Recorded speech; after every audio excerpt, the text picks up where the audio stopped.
So, Rose, you're welcome, and we shall give you time to teach us, but also we shall be able to have a time of questions where we shall fire you questions and you teach us how we should raise our children. Over to you, Rose. Okay, thank you so much, Dickens. Good evening, everyone who is online. Maybe Dickens, you help us. You screenshot people who have attended so that later on, maybe I can also see who was in. I'm avoiding touching things so that I don't get off. So Dickens has already introduced me. My name is very simple, though it confuses people. But my name is Faidah Rose. Just that it sounds like one name. It sounds like one name, but that is my name, Faidah Rose.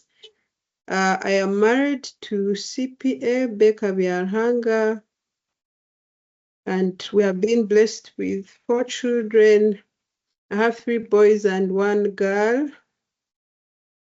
And I've just had a short journey of parenting of 11 years because our firstborn is 11 years and we've been married for 12 years. So I am your OG.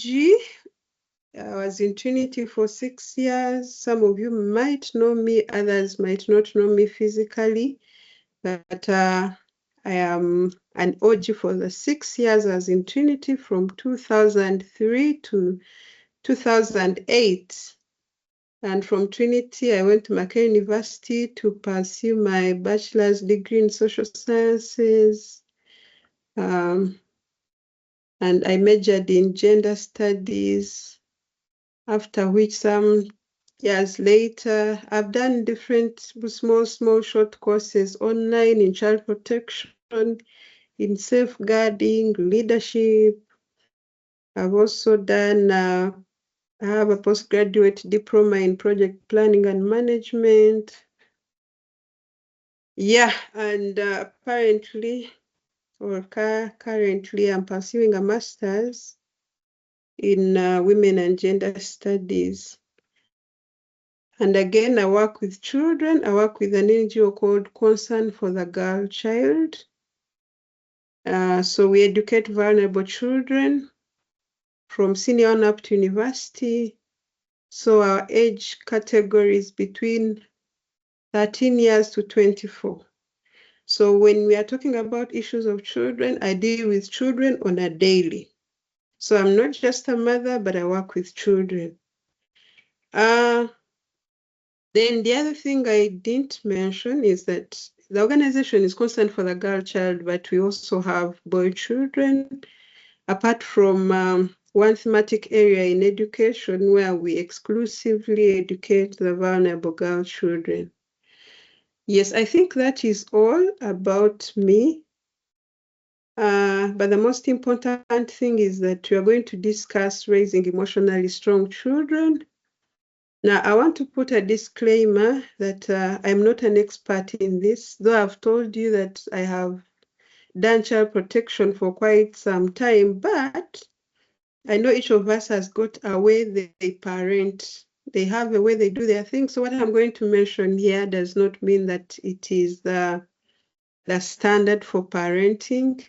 However, we have the nitty-gritties about parenting, and then we have those the basics of parenting that you can get from this discussion. So you will pick out what will work for you and then leave that which can't work for you. But at the end of the day, I want us to become better parents, especially in this era or generation where parenting has become hard, where parents are busy for their children, and then the children are also busy for their parents. And most of our children are in schools, they study during holidays, they study every time. So as a parent, you have little time with your children. Even when you have, technology has even taken over parenting, that some of the things children are learning online. And parents are busy with their phones, their gadgets. So parenting lately has had very many dynamics, but we are going to see how we can try and raise emotionally strong children. So we can begin, Dickens. But Dickens, I would like to thank you so much for giving me this opportunity to be part of the expert panels. Yeah, I'm not an expert, but having gotten this opportunity, we shall learn from one another. So we are going to have just a general overview and discuss key concepts in regards to this topic. And our session objectives will be to understand emotional strength and resilience. And we will explore the global, the regional, and Uganda statistics to show us the magnitude of this issue. And then we will learn the practical parenting strategies and finally commit to actions that will build strong children. Next. So we want to see, using statistics and see, from the Africa's reality, we see that according to UNICEF and World Health Organization 2021, the access to mental health and psychosocial support services remains unequal for children and adolescents in Africa. So the report from World Health Organization and UNICEF shows that at least 1 in 7 children experiences significant psychological distress. 1 in 7 children, they experience significant psychological distress. And we see that poverty, violence, and instability affect emotional well-being. So the poverty, it's at a household level. The violence is at a household level, the domestic violence or gender-based violence. And then the instability in terms of wars and conflicts, they all affect the emotional well-being of a child. And then we see that the mental health services, they remain limited. So in June, this June is a mental health awareness month, though it has been specifically put aside for men, but it's a very good month for you also to check if your child is mentally doing well, and we shall see how you can know whether the child is emotionally strong or down. So we can go to the next one. So that was Africa, but then when you come to Uganda, we see that Uganda has one of the world's youngest populations.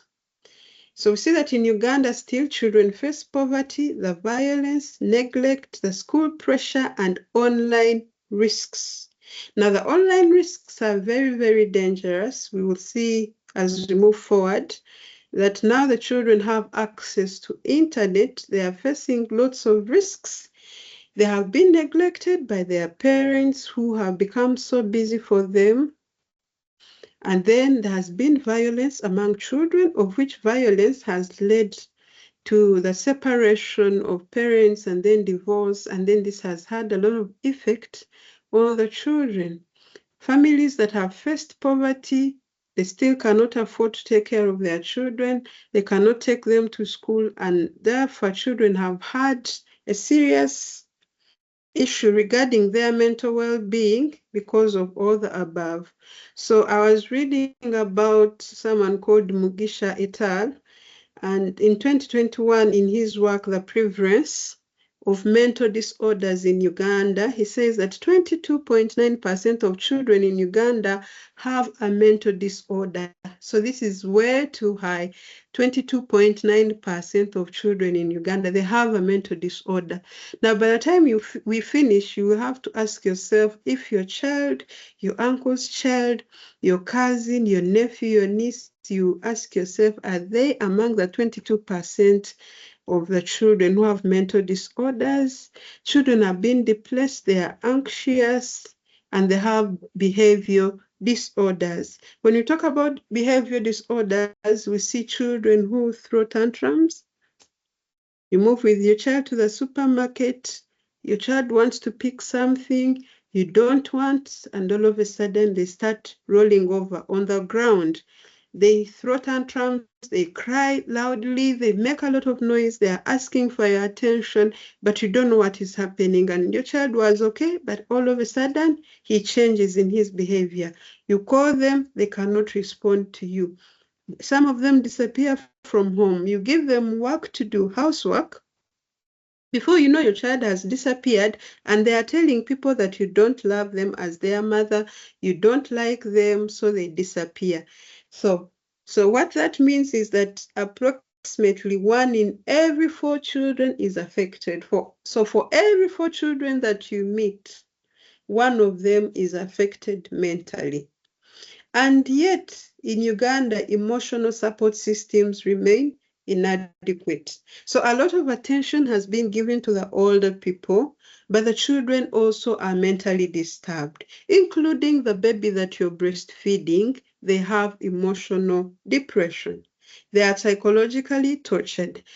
Some of the children, if you're a mother and you're in this group and you have a child and you're breastfeeding or you have ever breastfed and at some point your baby refuses to suckle or to take the breast milk, just know that that child is depressed. You can say they are young, but they also have stress. You leave a child to cry, you go and do your chores, and you think by the time you finish, this baby would have stopped crying. But the time they spend while crying affects them emotionally. And so it will be hard for a child to trust you, and it eventually causes the distress and the torture along the way. Yes, and we see not many hospitals that address the emotional depression among children. Yes, so we can proceed.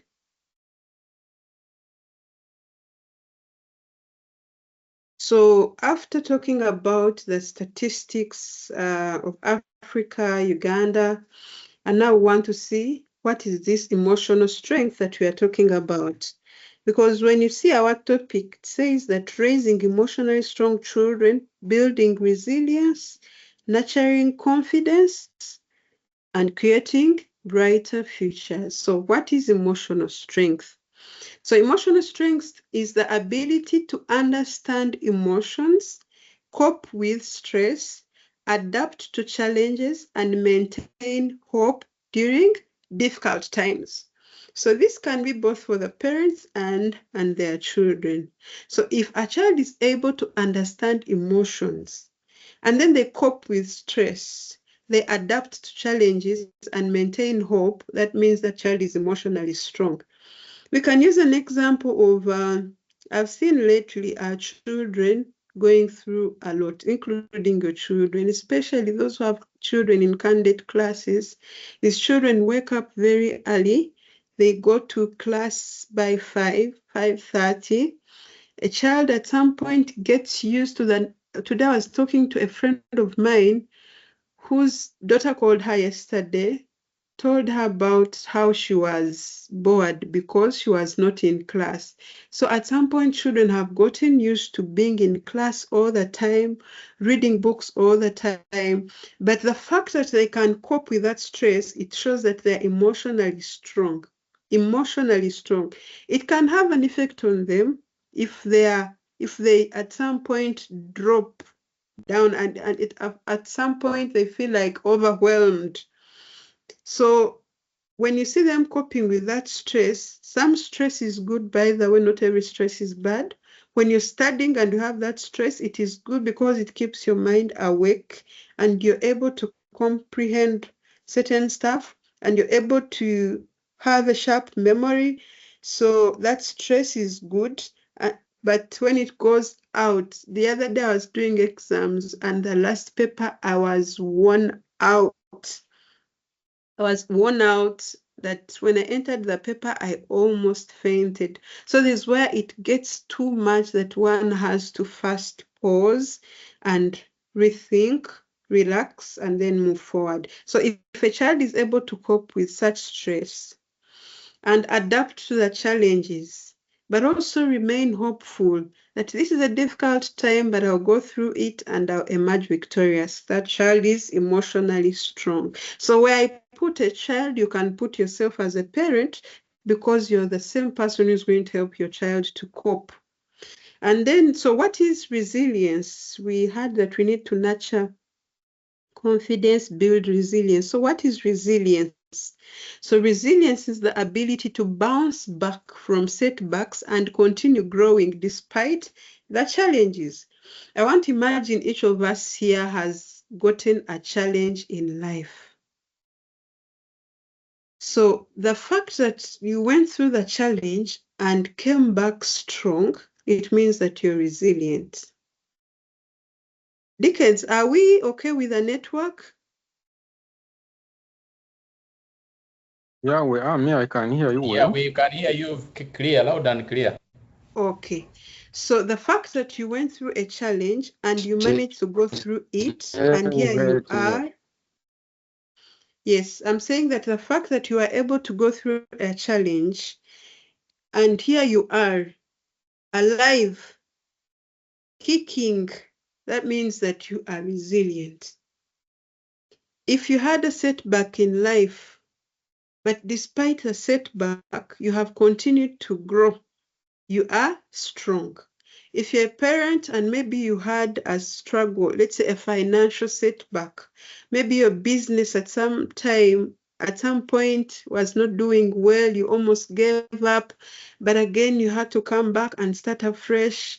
Maybe you are studying and at some point you dropped off the course, but later you said, let me continue. That shows that you're resilient. Now, if you have a child who is resilient, a child has been sick, but as soon as they got better, they went back to school.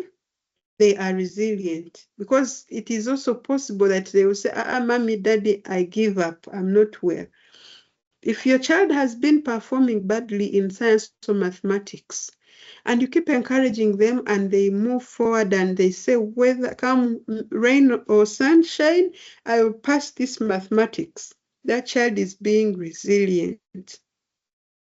Going back to what I told you, that your children wake up very early, including my own children, to go to school. And the next day you wake them up, they wake up, they go to school. Those children are resilient. So if you want to understand resilience, look at the challenges you've gone through, look at the setbacks you had, and see if you are able to bounce back. Then you are resilient. So this is how you can know whether your child is resilient. One, they have problem-solving skills. Yes, I have seen some of the children. You have a problem of maybe, let's say your bulb is not fixed well, or there's something that needs fixing at your home. And then you see your child is the one helping you to fix it. And the children of this day and age, they are very, very bright than even their parents. They know how to maneuver, they know how to disconnect things and then reconnect them. They know, you see a child who has a toy car, they I don't know how to put it. I'm trying to look for the best word, but I mean, all the parts are scattered everywhere, and then this child brings back the parts of the car, join them together, and then the car is moving again. So I meant to dismantle. A child dismantles a toy car, and then they are finding solutions on how to put it back, or they find that something is missing on their toys and they fix it back and it's working. So any child that has a problem and they can solve it, that child is resilient, including babies, by the way. If you want to give a baby something and you put it far away from them, and then you see this baby finding a way of reaching this object, then you know that child has a problem-solving skill. I have seen babies whom parents put sellotape like on the door, and then the babies have to figure out how to go through the sellotape and get to the other end. So some go under the sellotape, others go on top of it, others want to fix themselves in the middle. Before you know, a baby has gone through. So if a child is able to solve such a problem, then they are resilient. Others have emotional regulation. There are those who will cry and cry and cry, and no one will tell a child to keep quiet, but before you know, they are quiet. Now, for you who have had teenagers, if you have children who are the adolescents, they are able to manage their own emotions. And at some point, they know when to be annoyed and when to be happy. Those children are resilient, as in they are not taken over by circumstances. They can cope. They can be on and off, on and off. That child who is on and off is okay, by the way.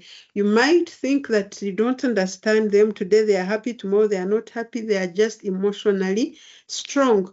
And then they are persistent. They don't just give up along the way. If they are studying, I keep using the word studying because I imagine most of our children are in that category of studying, of schooling, primary, secondary. I don't know if we have anyone online who has a child who's already at university, and that is no longer a child, because for us who deal with children, we say that a child is anyone who is below 18 years. And this is a caution to us as parents. If you have a child who's 17 years, 16 years, and you're expecting them to reason like an 18-year-old, that is totally wrong. And even when you're giving them work to do, the chores at home, they are supposed to be age appropriate. So that you know, if I have no maid at home and I have my child at home, you're not going to get your daughter who is 6 years old to mop for you a house or the studied building. I encourage parents to give children work that is age appropriate. And some of us say, but where I grew up from, we used to carry 10 liters of jerrycan at 5 years. That is a punishment and it is child labor. So whereas we encourage our children to support us as parents at home, we are supposed to give them work that is age appropriate. So I talked about persistency and then the healthy relationships. Children who isolate themselves are not resilient. The children are supposed to have healthy relationships with their fellow children. Some of us have young girls. If you have a young girl and your daughter tells you that they have a boyfriend at school, so do not be so quick to say, hey, boyfriend at your age. No, that is a healthy relationship. Just having a friend, because for them, they haven't understood the dynamics of boy-girl relationships, but they have friends. That child is resilient. If they can come back here at home and tell you that I have so-and-so as my friends, just know that that child who has a healthy relationship, who can tell you the names of their fellows at school, is healthy and resilient. And finally, optimism. Optimism is like a child who is very positive about everything. They are very optimistic about the future. They know that things are workable, things can work. There's a time I was going to drive, and when I ignited the car, it was not starting the engine. So I was taking children to school and I was like, now we are going to get a boda. Their father was not around, and I told them that we are going to get a boda, or we call him back to come and take them and we find another way forward. One of them was like, no, me, I'm sure what we can say, I'm very optimistic that this car will work. And this was a young boy, but he asked me to open the bonnet. Maybe the battery is not okay. And you can imagine, I never thought about such a thing. And I went and hit the battery and the car started. So what does that mean? They are very positive and optimistic that things are going to work out. So every child who says, don't worry, mommy, don't worry, daddy, this one will work out, even if it doesn't work out, but the fact that they are very optimistic, the fact that they have a positive attitude, if you tell them you are failing, you're not performing well, but they are very optimistic that they are going to perform well and excel at the end of the day, that child is resilient. Are we together? Yeah, we are together. You are caning us. We are learning. Okay, and in case you have a question, just write it down. We will have a time to go through the questions and answer. And be ready to answer anyone because we are discussing and none of us here is an expert. So how do we build resilience at home? First of all, we need to show unconditional love to our children. So some of us as parents, we tend to show sides. You have your favorite child, but that is totally wrong. You're not supposed to have a favorite child. They're all your children. Whether one is light-skinned or dark-skinned, you are supposed to give them equal amount of love.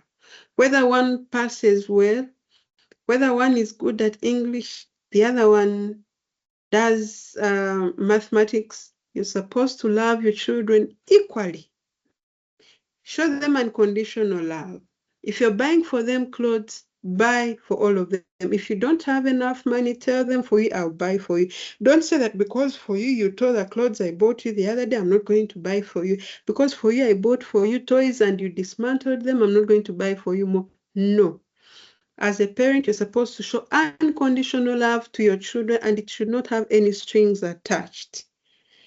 Like, I am doing this because you did this, and because you did this, I'm not going to give you this. Because this tortures the children. It tortures them and they'll be like, daddy doesn't love me, mommy doesn't love me. And so, as a parent, you're supposed to give them unconditional. Do not attach anything on the love that you're giving your children. And then you have to have consistent boundaries. What do we mean by boundaries? As a parent, you have to be known by your word. If you say, don't go beyond this point, your children should know, because you're not going to be the parent who keeps changing. Today you say this, the other day you say another one. So even children will manipulate you. They'll know that daddy is like that. And then they might even manipulate you and say, we will ask this from mommy, or we shall ask this from daddy. And then as a parent, if you're a father, you want to show your children that their mother is bad, you're good. So you say, you leave your mother, come to me. Your mother says they don't do this, and then your father says you do this. So that confusion also shows that you don't have boundaries that you have set as a family for your children. You don't want your children to go for house parties. Your mother tells them, things have changed. Let the children go and sleep there. I mean, this is a .com world. Now you don't have a boundary and the children are going to manipulate you. They will ask mommy, mommy will say, go. Before daddy knows, children have gone away and the other way around. So you have to have boundaries as parents and stick to them so that the children will know that at our home, mommy loves this, daddy loves this, they hate this, and both of them agree on what they like and hate. Also give the children opportunities to solve the problems. I want to first give an example of homework. If your child has been given homework and they bring it at home, I see most parents, they run to AI, they run to ask Google and answer for the children. But you need to give them an opportunity to first think through as children. Some of us will say, I suffered. I don't want my children to suffer. Come on. You're destroying your own child. Let them reason and comprehend questions and answer them. So as a parent, when you come in and find that maybe some question was not answered well, then you can help. But don't just help without letting them have an opportunity to solve the problems. I was telling you about the cell tape that is usually put for babies to see if a baby can maneuver and get to the other end. By the time you allow your baby to go through that, you're teaching them that you can solve a problem. If they ask you a question, ask them, what do you think? Do not be very fast to give answers. That is when you can see if your child is mentally well, if your child can reason, or if they are totally blank. So give them a benefit of doubt and let them reason and solve the problems on their own. If a baby had a toy car, like I mentioned, they dismantle it, they cannot put it together. Give them an opportunity to first put it together. If it fails, then you can help them later on. Yes, I talked about age-appropriate responsibilities at home. If you want your child to wash utensils and this baby is 5 years old or 6 years old, how do you expect them to climb and wash utensils that are on the sink? So what you do, get a stool, akatebe kagufu oba kalingwaho, you put the baby, and then I call them babies because even a 6-year-old is young, to wash the plates honestly. But if you want them to learn, you go and wash them with this baby. Let them stand on the stool and wash as you also wash. Teach them how to do it.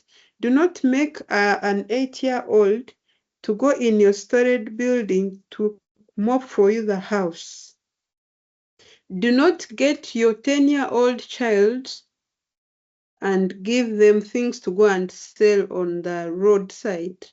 So when you're giving responsibilities to children, let them be age appropriate. For every age, there's work that a child can do. Okay, let's go to, so that is how you can go about that. And now let's see how you can nurture confidence.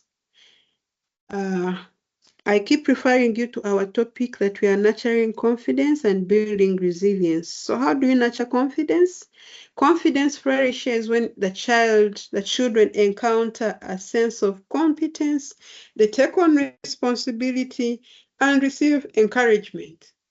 So if you're the kind of parent that is very harsh to your child, the kind of parent that keeps saying, for you, go oli musiru.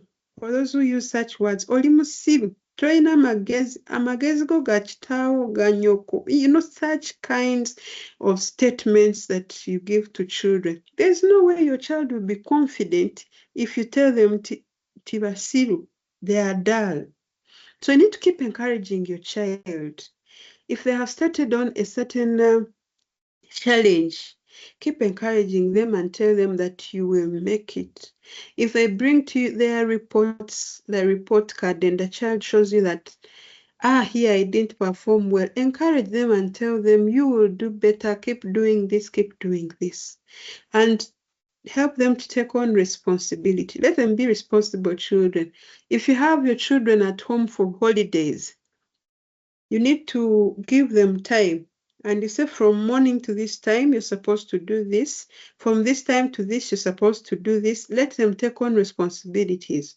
Now, I said we do parenting in different ways. But I, for one, Rose was speaking, now I don't use TV to keep my children busy. The children watched TV until I got to know the disadvantages of leaving your child on TV. Now, my children and TV, they are like this. They only watch TV when there are news, but they don't have the liberty to go on TV by themselves because they are children. Remember, we say that children are children. There are things they are going to watch that are beyond them. And everything a child watches, they put in their mind. Everything a child watches goes in their mind. If they are watching, let's say, Nigerian movies, they are watching people kissing, they'll go and dream and see people kissing. If they see people fighting, they might even fight in their dreams. So as parents, we need to regulate. There are parents who say that because I am busy, let me give TV to my child to keep themselves busy. That is totally wrong. We are supposed to regulate the amount of time children spend on screen. It affects their brains, their reasoning, and TVs are only good.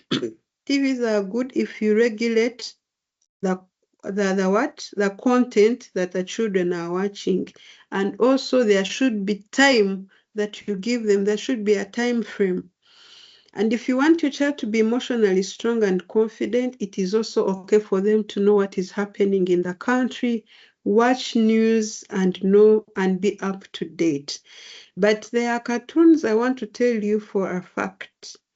Some cartoons that encourage homosexuality, cartoons where you find that the cartoons, the man, a baby female and a baby male having sex in a cartoon. There are so many things that happen in those cartoons. If you have time, you can watch them yourself. The SpongeBob, you hear babies now, SpongeBob SquarePants, SpongeBob SquarePants. But what is in that SpongeBob is terrible. Nickelodeon has a series for gay. So be careful what your children are watching. Give them responsibilities at home to keep them busy. Let them do their homework. Let them be active. At some point, let them also go out in the sun and get some vitamin D. Let them run around. Let them disorganize the house. And then you reorganize. This is a stage for especially those who are young. They will outgrow it eventually and you'll be good to go. Give them a sense of competence. Let them compete. Let them know that they are capable, they are competent enough. Thank them, even if it means rewarding them. There are times when we allow our children to wash the car, come and wash the car, and you can even pay them so that they know that the moment you do something good, you earn. Let them be responsible and encourage them to work hard.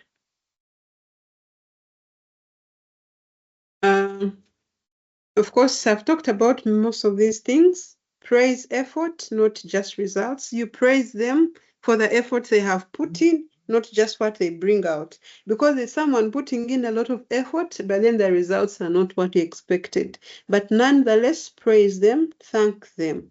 Allow them to make decisions. Encourage independence. Let them be independent while they are maneuvering and solving their problems. And then they will know that they are in control. Then celebrate progress. Those who are in senior 1, senior 2, they are progressing. By the time they finish senior 4, they are doing well. So celebrate progress. Yes, we move. Yeah, so emotional intelligence teach your children to identify, express, and manage emotions in healthy ways. Of course, we have children who manage emotions by fighting. We have the teenagers who are also fighting because they feel hurt, they want to fight. I remember when we were studying Dickens and my classmates here, there's one of us, I'm sorry to use their example, but there was a game for Arsenal and some other thing. And then they were supporting different teams. And when one of them lost their fault, he got the lock for the bicycle and hit his colleague. So someone who's not emotionally strong, they fight and they can even end one's life. So they need to manage their emotions, teach them it's okay to cry, but it's also not okay to cry the whole day. You have to have a limit, talk about what is hurting you, and then we find how to solve the problem. But you don't cry uncontrollably. So we see the power of listening. Listen to your child without judging them. Because if you don't listen to your child, they'll tell some other person the problems and the challenges they are going through. So as a parent, you're the first person to listen to your child if you want them to be emotionally strong. Give them a listening ear. Let your child not come to you and you remain like grooved on your phone. You don't want to leave TikTok. Your child is talking to you, but all your eyes are on the TikTok. All your eyes are on the phone. Listen to the child and listen actively. It is one thing to listen, but it's another thing to listen actively. So listen and do not judge them. Just listen and validate their feelings. Of course, how you feel as an old person is not the way your child will feel. So validate their feelings because each of them gets affected according to their age. Just validate their feelings and create safe spaces for conversation. Now, there are things that we have not talked about with our children, and we expect other people to tell them. No, there's no one willing to talk to your child about certain things. For mothers who are online, if you don't tell your daughter about the time when they're going to go through menstruation periods, they'll be there and see blood coming out of their bodies, and they won't understand what that means. So, as a child, as a mother, prepare your daughter when they are still young. Even when they are old, talk to them and ask them, how are you going through this? As fathers, you're going to tell your children, your sons, you're going to have wet dreams. This and this is going to happen to you. But when it happens, this is how you're going to go through it. You're going to experience certain things. You're going to see hair develop on different parts of your body. But when it comes, just know that you are growing and keep yourself clean. Have such conversations with your children. Let them not see things on their bodies and run to ask people. Now, for us who deal mostly with girls, we have faced a challenge that girls who have faced domestic violence at their homes and their parents are not together, they don't get enough support. They look out for men to support them. You see a girl who is experiencing their menstruation periods for the first time, they fear to tell their mothers they need to buy the sanitary towels or pads, and then they start getting boys to lie to them and give them money to go and buy pads. But before you know, these boys are using them. We have a girl who is in senior 4. Before you know, they're about to do their exams, USCE, UCE, and then this girl conceives, and because of poverty. So as a parent, you are supposed to create a safe space for conversation. Ask them, do you have a boyfriend, my daughter? Do you have a girlfriend, my son? And don't come judging, but just ask to know, do they have friends? And then they'll tell you, I have or I don't have. Then tell them, yes, you have. That is very good. But be careful, have boundaries. Make sure you don't do this, because if you have a boy, he's going to ask you to sleep with him. Before you know, you will conceive and then you drop out of school. You know, such conversations, because we no longer have the so-called sengas to talk to us. So you are the senga, you are the koja of your child. We move. We're about to finish. So how do you help your child to handle failure? Teach your child that mistakes are opportunities to learn and improve. So it is okay for a child to make a mistake, and they are learning, and from that they will improve. So those who beat children, we encourage positive disciplining, not necessarily spanking. But even if you're going to spank, be careful where you're spanking. And we encourage that you beat a child. If you're spanking, use, yes, a stick to spank, but don't use a slap. If you use a slap to hit your child, it is your body that has touched them, and they will somehow isolate themselves and create hatred within them. So it's advisable that if you want to spank, use a stick, but also do not over punish. We encourage positive disciplining. Talk to your children, tell them their problems, tell them their mistakes, tell them what they've done, and see how they can improve. Other than beating, they'll get used to beating and it will not help. So how do we raise the boys and girls? We need to encourage the boys to express their emotions. So my study in my research is going to be about, it has a connotation. Okay, it says that real men do not cry. And we're examining masculinity stereotypes and the impact they have on men's health. So it is okay for your boys to express emotions. Now, some of us are culprits. When a boy cries, you're like, boys don't cry. And you tell them, behave like a man. And you start wondering, how does a man behave? Because if you tell them behave like a man, they are going to not to express their emotions. They will die within. And this even affects men. In future, you find a man is broke, and he cannot talk. The wife is abusing him. You cannot provide for a family. What kind of a man are you? And because they grow up like that, they will die in depression because they are not allowed to express their emotions when they are young. So let your children cry and express themselves controllably. Raise the girls with confidence and leadership skills. Let your daughter know that it is okay to be confident, just like my brother, and let them also be able to lead. If you have a firstborn girl, let her lead well, just like a boy would have led, and challenge those harmful stereotypes of boys don't cry, girls don't do this. Raise children to be emotionally strong, and then they shall discover themselves as they grow. But do not stop boys from expressing themselves and girls from expressing themselves simply because they are boys and girls. And you need to understand the nitty-gritties about our generation and versus today's children. So we keep hearing people saying today's children are not good, today's children are very difficult, but you also have today's parents. So as a parent, you need to reflect on the differences in parenting styles and the challenging environment that children face. You need to know that times have changed. Children know more than we know us as parents. So allow your children to tell you what they know, and also give them the benefit of doubt. There are certain things that they know, even being children. So you need to know what they know and guide them on what is correct and what is wrong.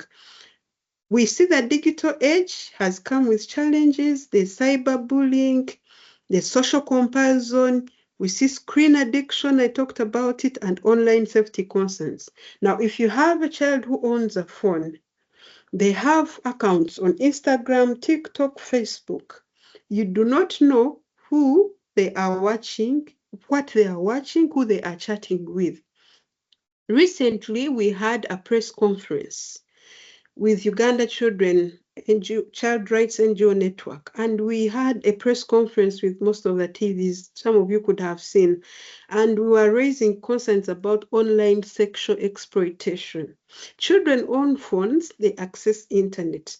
Now, if it's a girl, the way I'm talking to you right now, and I'm talking to another person the other side, whom I even don't know, they'll tell you, oh, you're beautiful, Rose. And you're like, oh, sure, that is good. They're like, oh, I want to see how your chest looks like.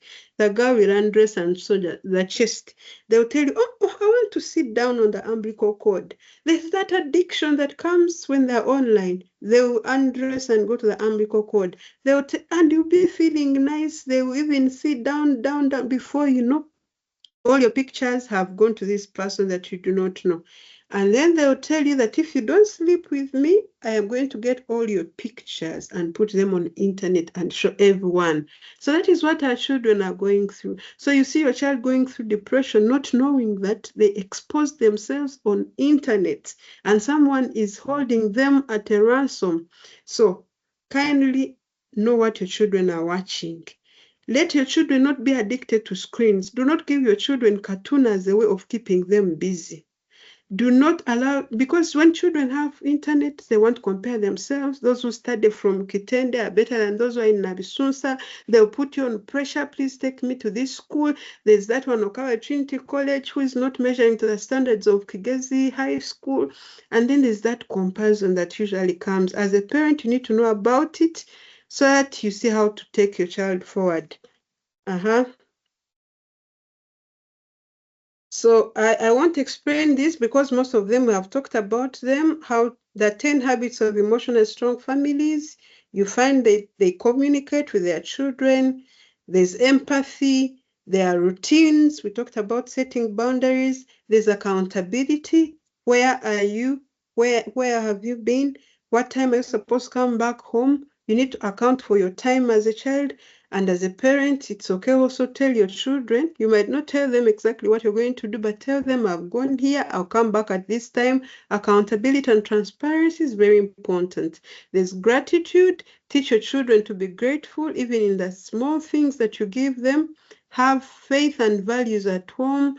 Those who can manage to pray, create family altars and pray with your children. Keep encouraging them.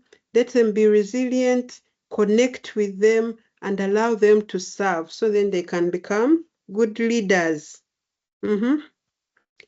So how do we create the futures? Emotionally strong children become adaptable adults, leaders, and responsible citizens. So for whatever we have talked about, if your child is emotionally strong, in the future, they are the adaptable adults we see. You see how as parents we are maneuvering, how we are facing challenges, how we are struggling through life, but we have been able to adapt. It is because we were raised as emotionally strong children. That is how we become leaders and responsible citizens.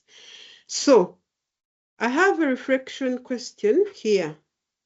For all of you that have logged in and listened in, are we preparing children to merely survive, or we are equipping them to survive? Are we preparing children merely to survive? You think about it. Are they to merely survive, or you're equipping them so that they can thrive in the challenges of this world? Yes? Yes. So I want to thank you so much for listening in. I hope that was valuable. I don't know if there are any questions, and then we can end it at this. But as I finish, I want to tell us that we are all parents. Most of us are, and others are going to be parents in the future. You will find out what can work for you. But there are those things that you must do as a parent to ensure that your children are raised when they're emotionally strong. Thank you. Yeah. If everyone would put their camera on, or their mic on, and we clap for Rose, or do like Charity has done to put some clapping hands on, I think that one is really, really, really good.